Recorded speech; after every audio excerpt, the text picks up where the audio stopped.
The Oblivion Bride by Caitlin Starling. Caitlin Starling is one of the best authors I've discovered this year. I read Last to Leave the Room in January, and I've been slowly working through her entire catalog throughout the year. So it's November when I'm recording this, and I think I only have one of her books left to read, which is The Graceview Patient, which I might read by December, and then I'll have read all of Caitlin Starling's books in 2025. And I have enjoyed all of them. This is near the bottom of them, but that doesn't make it a bad book. Caitlin Starling is a good writer, so I still enjoyed it, even though I did have some pretty major problems with this one. This is a sci-fi novella, and I think the short length of this hurts it because I think the world building is kind of weird to get into and also not that fleshed out. There's a central mystery in this that doesn't get resolved as cleanly as you hope. There are going to be spoilers in this because I want to talk about the ending, because I didn't really get, like, why it happened, the way it happened. This was also, apparently, according to the author's note, kind of an idea that stemmed from a fanfiction idea. Apparently, it's somewhat based on a character from the game Dishonored, which I have never played or really heard anything about. And maybe the magical world in this is similar to Dishonored. I wouldn't know. Maybe if you played that game, you sort of recognize the way this society works. I haven't, and so the world felt a little weird to me in that it takes you a while to kind of understand, like, where we are and how this works and, like, these titles and how this system sort of functions, this government, and you never really get all of the answers. So maybe if you've played the game, you'd understand it, but I don't think you should have to play the game to read this, because it's not a fanfiction. This is a published work. It stems from one character, she said, who has a similar backstory to one of our main characters here. So it's a dual point of view novel. One of our characters is a young woman named Lorelei. Her entire family has died except for her and her uncle, who is now her sort of caretaker, in charge of her, male figurehead. They're both super rich because they have all of this inheritance. They've sort of gained all of this money and power. The prince is invested in their family line because of, one, the mysterious illness that has destroyed all of them. And it's not even an illness. It just seems to have some sort of magical nature. Some of them have died from illness. Some of them have died in accidents. Like, no one knows what's going on and why all of these people in this one specific family have died. But also, because they have all this money now, they have, like, all of this power. And the king, it's the prince, actually. And I don't know if there is a king. It seems like the prince is in charge, but he's a prince. And the title prince seems to suggest that there's a king, or, like, an emperor or someone above them. I don't know. But the prince is in charge, and he wants to be in the good graces of this family. And, like, keep them in line and keep them loyal to him. And he also has some nefarious ideas to get his own stake on this family and, like, sort of implement a way to control them. And he does that with our second main character, Nephili, Coruscanda Nephili, who is given the title of War Alchemist. She's 40-something, she's older than Lorelei, and she's, like, literally a war general, but she does magic. She's very loyal to the prince. She's sort of his right-hand man, right-hand woman. And his idea is for Nephili to marry Lorelei. And this is under the guise, sort of guise, of Nephili trying to figure out what's wrong with Lorelei and finding a cure to this weird magical situation. Because she's the war alchemist and she's the only one smart enough to solve this mystery. But also, if she doesn't solve the mystery, then she just kind of inherits this family's money and titles and powers and all of that. And then that would be good for the king as well. Prince. Whatever. And so the two are sort of forced into this arranged marriage. And it's very weird, and they don't initially get along. Lorelei's just traumatized. Her whole family's dead. She really misses her mom specifically. She's a young woman who is suddenly come into all this money and this power and is being looked at as this sort of curse. Everyone looks down on her and is scared of her because they don't know, like, what's going on with this family. Are they next? Anyone involved in this family could be hurt as well by it. If there's an accident that maybe kills other people as well. And now she just has to marry this random old woman and also immediately get pregnant to continue the line of succession for the house. And they're able to do that in a cool way, which is like magic, and so the baby is part Nephili and part Lorelai, even though they're both women. There's cool magic in this. I don't understand it, but it's cool. But this is a weird, like, fantasy sci-fi world. They have, like, modern technology and really more advanced technology, but it's run by magic. And the city is sort of isolated. And outside of the walls is sort of the wasteland where magic is chaos and uncontained, and no one can go there. And there's basically no communication between cities because it just doesn't work with all the magical interference in the way. And that becomes a big plot of the novel, but I didn't understand it. And so Lorelai and Nephili sort of have to get used to each other and figure out this arranged marriage, figure out what's going on, and then as they spend more time together, they sort of come to bond. And Lorelai really doesn't have anyone in her life except her uncle, who's like greedy and kind of using her as this pawn in this game of power that he's now in. He's not a good person. And Nephili is kind to her. And she doesn't expect that because she's like a rugged, sort of scarred, war-torn war alchemist, and she wears like this sort of metal faceplate that like contains her magic that she has within her. Some people are magic, but like you have to like tether that in some way and ground it. I don't know how the magic works. It's kind of cool. Some of it you don't need to know, at least not to fully like appreciate it or like the idea, and it's sort of cool.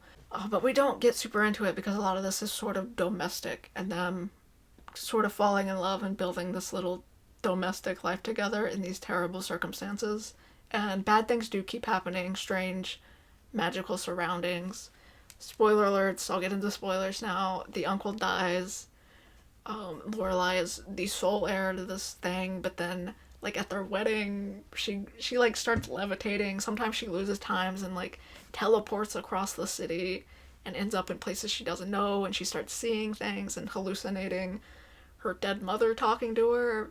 And sometimes she tells Nephili about this, and sometimes she doesn't, because there's a big theme of agency here. Now she has no agency in her life at all. All of that has been taken away from her, except for like these mysterious things that happen that she can kind of keep to herself, but also she shouldn't keep to herself because Nephili could use that information to help her, possibly, probably. But does she trust Nephili? It grows over the course of the book. You know how it is. And then by the end of the book, Nephili and Lorelai are on the same team, and they sort of love each other and want to build this life together. And Nephili wants to go against the prince, who basically just wants her to kill Lorelai and get this over with and sort of inherit the house herself. And Lorelai gains some of her confidence back. She wants this pregnancy to work out. She wants to have this wife and this family and to build something for herself. Sort of make the best of what's going on here. But at the climax of this book, they end up venturing out into the wastelands on the guidance of Lorelai's dead mother that's might be a ghost, into the wastelands, into this tower where possibly a war alchemist from the far past used to live. Something, this tower is important somehow. They just go there and then they see some sort of magical, not a person, but like a thing that can take the shape of a person and sometimes takes the shape of Lorelai or Lorelai's mother or the dead war alchemist or like their unborn child. And then they just like see it and are like, we have to contain all the magic somehow and make travel accessible between the lands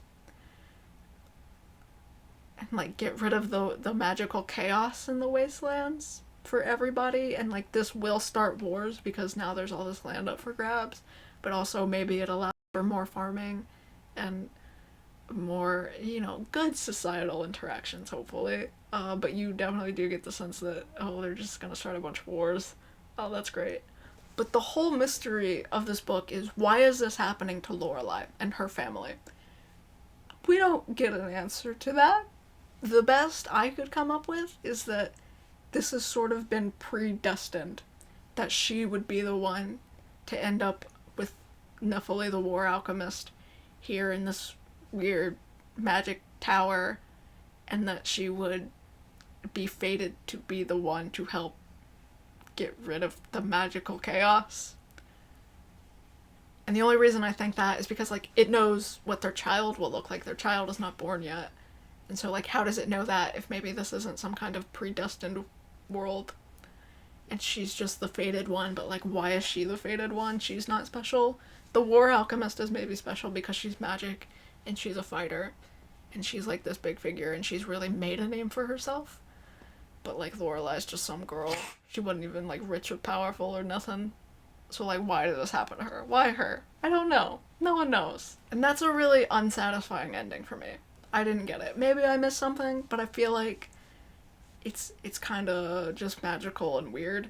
And I don't think that's Starling's best work. Starling can write better than this. Maybe because of the confines of the novella format, it hurt some of the world building explanations here. But I have liked some of her other novellas. I read Yellow Jessamine, that was good. I just don't think this was her best showing.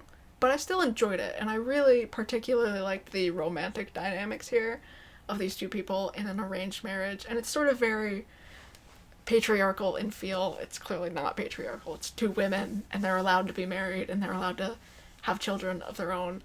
But it's sort of this idea of this older person forced to marry this younger person and have babies and, you know, carry on the family names. So that sort of idea that you don't see with two women like this often in stories. I thought that was interesting, and you feel bad for Lorelai, but it helps it definitely isn't like some old creeper, you know, like she's sort of really into this for the mystery and like the test of it and like can she solve this? I guess she didn't. I don't know. Maybe she did. I don't know if she did that or not. But she's a good person, and she does care about Lorelai as a person. She doesn't see Lorelai as a pawn in this game, even though she knows everyone else sees her that way. She treats her with more dignity and like human respect than that. And so you enjoy watching these two people come to know each other and fall in love, even though they are forced into proximity with each other and like probably never would have met otherwise and aren't like a conventional couple, and it's not love at first sight.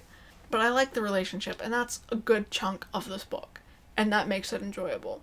And I think it's decently well written. I don't think this is Starling's best writing either.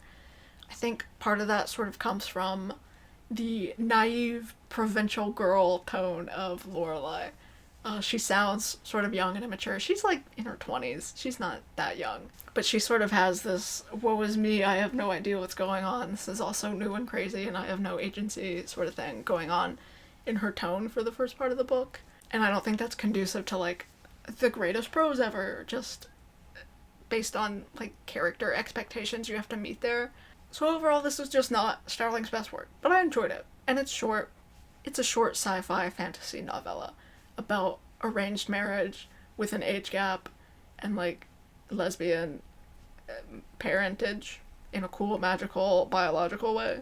And if you're into those elements, I think you'll like this. It's not a perfect book, and I don't think you'll like love it. It might not be your favorite book of all time. It's not my favorite Caitlin Starling book for sure, but it's a nice little novella, and I don't regret reading it, and I liked it. But it is probably my least favorite of all of her books I've read so far. I might remember it more than The Death of Jane Lawrence, but that's just because The Death of Jane Lawrence is about straight people. And I'm just more interested in the sapphic romance of a book like this, even though I think The Death of Jane Lawrence is better written and better paced and like plotted out because it's a full-length novel. I just probably maybe enjoyed this more. Maybe not even enjoys the word. I think I liked the idea of this more and the premise of this more, and I think I'll remember it more. But that's it. I'm excited to read more Caitlin Starling. She's written a few books. There's a good handful here. Like, this is a good solid author. It's not just like an author I read 2 books of and I was like, oh, they seem really good. Like, she's really solid. I recommend all of her books. None of them are bad. I've never read a bad Caitlin Starling book. This is like the worst one, and I had fun with it. And so I will continue to read Caitlin Starling and enjoy it and look forward to whatever she does next. Novella or novels. Though I think she's probably a better novel writer. But I know her novella can be good. Because Yellow Jessamine was good. We'll see. I can't wait to see. I'm excited to see.